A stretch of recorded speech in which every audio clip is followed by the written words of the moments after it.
ওরা শাপলা না পাইলে আমরাও নাকি ধানের শীষ পাবো না। সিদ্ধান্ত দিল নির্বাচন কমিশন। সে বিএনপিকে কেন টেনে আনছে বারে বারে? তারা নিজেদেরকে কি বিএনপির সমতুল্য ভাবতে চায়? আমি তাদেরকে চ্যালেঞ্জ দিয়ে বলতে চাই, আমার সামনে আসুক, 5 মিনিট দাঁড়াইতে পারে নাকি ঢাকা শহরে? বিএনপির যখন জন্ম হয়েছে তখন আপনাদের জন্ম হয় নাই। যদি আমাদের নেতা বলে 10 মিনিটে এই সচিবালয় ঘেরাও দিয়ে সবকটাকে বের করে এই সরকার পতন করতে 15 মিনিটও লাগবে না। তো আমি মনে করি অবশ্যই সদস্য সংগ্রহের বিষয়ে সবাই ইতিমধ্যে বলে ফেলেছে, এখানে নতুন করে আর বলার কিছু নাই। তবে আমি একটা শুধু যোগ করতে চাই কথা, শুধু যে আওয়ামী লীগকে বাদ দিতে হবে তা না, এলাকার যারা সন্ত্রাসী, মাদক ব্যবসায়ী, চাঁদাবাজ, অস্ত্রবাজ, যারা কোনো দল করে না, যে কোনো দলের ব্যানার ব্যবহার করে তারা অপকর্ম করে, তারা জনগণকে অত্যাচার নির্যাতন করে, তাদেরকেও কিন্তু আমাদেরকে বেছে বেছে এই সদস্য সংগ্রহ কার্যক্রম থেকে বাদ দিতে হবে। দ্বিতীয় বিষয়, এই যে নবায়নের বিষয়, আমি মনে করি এই সুযোগকে কাজে লাগিয়ে যদি 5 তারিখের পর থেকে আমাদের দলের নাম ব্যবহার করে যারা কেউ যাদের কারণে আজকে আমাদের হয়তোবা কিছুটা বদনামের ভাগিদার হতে হয়, সেই লুটপাটকারী, চাঁদাবাজ, সন্ত্রাসী, মাদক ব্যবসায়ী এবং বিভিন্ন অনৈতিক কাজের সাথে যারা জড়িত, পারলে তাদের সদস্যপদ আর নবায়ন না করে বাদ দিয়ে দিতে হবে। বাংলাদেশ জাতীয়তাবাদী দল বিএনপি অত্যন্ত ঐতিহাসিক একটি সুবিধাজনক পর্যায়ে রয়েছে রাজনৈতিক দল হিসেবে বলে আমি মনে করি। আমাদের কারো কাছে এখন ধর্ণা দেওয়ার কিছু নেই, কারো কাছে মাথা নত করার কিছু নেই। একমাত্র বাংলাদেশের সাধারণ জনগণের কাছে আমাদের দায়বদ্ধতা থাকবে। আমরা কারো কাছে খুনি হাসিনার মতো খত দিয়ে ক্ষমতায় আমরা যাচ্ছি না। আমার বিশ্বাস যে আগামী নির্বাচনে বাংলাদেশের জনগণ ধানের শীষে উপরে আস্থা রাখবে এবং বাংলাদেশ জাতীয়তাবাদী দল রাষ্ট্র পরিচালনায় অভিজ্ঞ একটি রাজনৈতিক দল হিসেবে এই সংকটকালীন মুহূর্তে, যেখানে আমাদের অর্থনৈতিক ভঙ্গুর দশা, যেখানে আমাদের বৈদেশিক নীতির বিষয়ে অনেক প্রশ্নের সম্মুখীন দেখা দিয়েছে, এমনকি আমাদের মানচিত্রের উপরেও একটা হুমকি আসার মতো পরিস্থিতি তৈরি হয়েছে, এই সকল কিছুর থেকে যদি উত্তরণ ঘটাতে হয় তাহলে আমাদেরকে বাংলাদেশ জাতীয়তাবাদী দলকে অবশ্যই বিজয়ী করে নিয়ে আসতে হবে। এবং শুধু বিজয়ী করে আনলেই হবে না, আমাদেরকে সর্বদা একজন বাংলাদেশ জাতীয়তাবাদী আদর্শের ধারক বাহক হিসেবে সবসময় বাংলাদেশকে রক্ষার জন্যে প্রয়োজনে জীবন দিয়ে হলেও যুদ্ধ করার জন্যে প্রস্তুত থাকতে হবে। এটাই আমাদের শহীদ জিয়ার আদর্শের দল। আমরা এটাই শিখেছি যে সবার আগে বাংলাদেশ, দিল্লি নয়, পিন্ডি নয়, সবার আগে বাংলাদেশ। প্রিয় নেতৃবৃন্দ, আমি আসার আগে দেখছিলাম যে জাতীয় ঐক্যমত্য কমিশনের বৈঠক চলছে। এটা আমি প্রতিদিনই দেখি, সকালবেলার সেশনে 2-2.5 ঘন্টার মতো হয়, আবার লাঞ্চের পরে 2-2.5 ঘন্টার মতো হয়। তো ধৈর্য সহকারে এটা দেখার চেষ্টা করি। বিভিন্ন রাজনৈতিক দল, ছোট হোক বড় হোক, তারা কি বলার চেষ্টা করছে এবং আসলে কি ঘটছে সেটা বোঝার একটু চেষ্টা করি। তা আমার যেটা উপলব্ধি যে এই ঐক্যমত্য কমিশন সম্পূর্ণ সময় ক্ষেপণ ছাড়া আর কোনো কাজই তারা করছে না, সব কিছুতে তারা বাধা দিচ্ছে। এখানে যারা এটার আয়োজক, তাদের মাঝে মধ্যে তাদের কথা শুনলে মনে হয় তারা এক প্রকার রাজনৈতিক দলের নেতাদেরকে আদেশ দিচ্ছে যে এইভাবেই করতে হবে, এইভাবেই ঐক্যমত্য হয়ে গিয়েছে, এটাকেই মেনে নিতে হবে। তারা জানেই না যে আগামী নির্বাচিত সংসদকে এই সমস্ত আইন পাশ করলে পরেই এটার কোনো দাম আছে, আর যদি না করে ছুঁড়ে বিনে ফেলে দেয় তাহলে এটার কোনো দাম নাই। এটা হলো গিয়া আমাদেরকে সতর্ক থাকতে হবে যে নির্বাচনকে পিছানোর ষড়যন্ত্রটা শেষ দিন পর্যন্ত আমি মনে করি থেকে যাবে। যতই কথা দেয়া হোক, যত বড় মহামানবী বলুক যে অমুক মাসে হবে তমুক মাসে হবে, মহান আল্লাহ তাআলা ছাড়া আমি আর কারোর উপর বিশ্বাস রাখতে চাই না। নির্বাচনটা হয়ে যাওয়ার পর বুঝবো যে হ্যাঁ, নির্বাচনটা অমুক মাসে হয়েছে। আপনারা সকলেই কিছুদিন আগেই রোদ, বৃষ্টি, ঝড় উপেক্ষা করে আপনারা যেভাবে রাজপথে অবস্থান নিয়েছেন, দিনের পর দিন এরকম আন্দোলন নজিরবিহীন টানা 40 দিনের উপরে আন্দোলন করেছেন, কিন্তু আপনাদের দিকে তো একবারও চোখ তুলে ভ্রুক্ষেপ করে বর্তমান অন্তর্বর্তীকালীন সরকার প্রধান তাকায় নাই। তার কি মনে এক ফোঁটা মায়া দয়া নাই?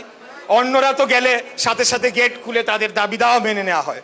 আমার দুঃখ কষ্টটা ওই জায়গাটায়, কারণ কোনোদিনও মেয়র হওয়ার জন্যে আমাদের কোনো পরিকল্পনা ছিল না। এই রায় পাওয়ার পরে আমি আমাদের নেতার সাথে যখন কথা বলেছি, দেশের বাইরে গিয়েও সলা পরামর্শ করে এসেছি, তখনই সিদ্ধান্ত আগেই হয়ে গিয়েছে যে শুধুমাত্র আনুষ্ঠানিকতা সম্পন্ন করব, যেহেতু আমরা একটা রায় পেয়েছি, এটা প্রতিষ্ঠা পাক।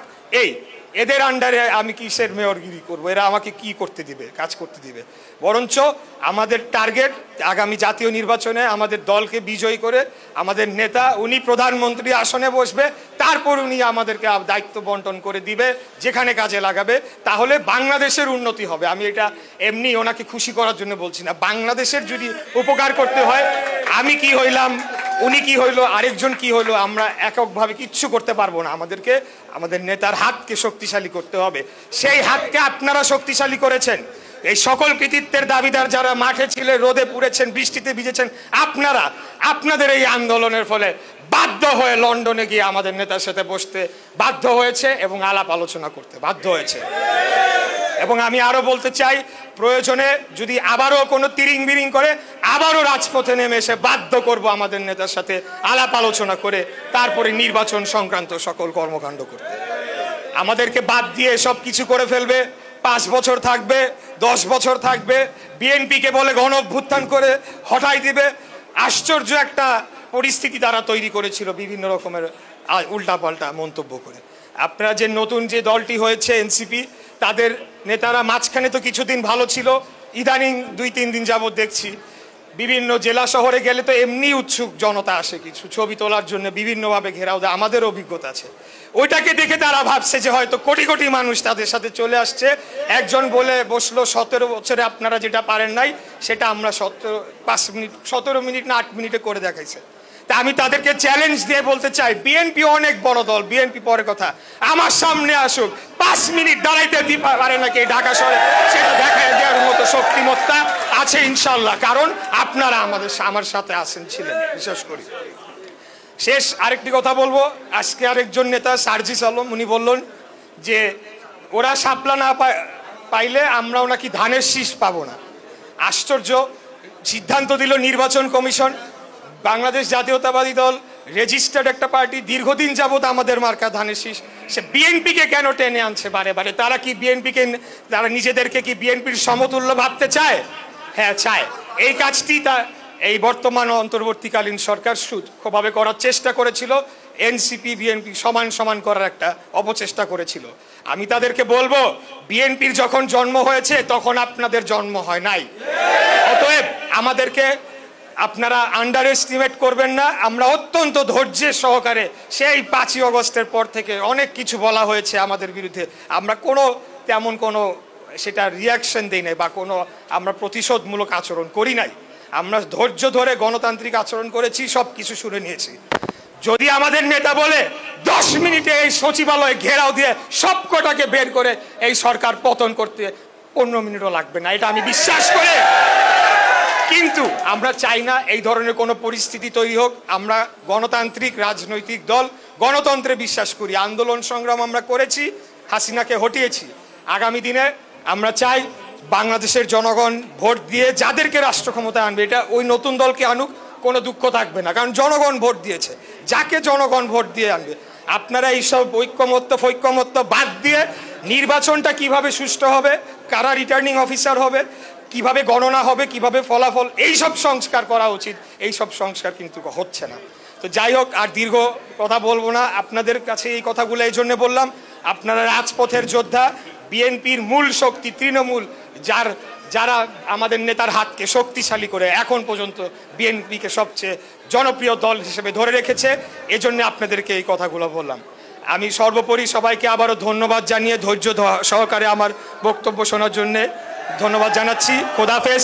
বাংলাদেশ জিন্দাবাদ, বাংলাদেশ জাতীয়তাবাদী দল জিন্দাবাদ, শহীদ রাষ্ট্রপতি জিয়া রহমান অমর হোক, দেশনেত্রী বেগম খালেদা জিয়া জিন্দাবাদ, জিন্দাবাদ, জিন্দাবাদ।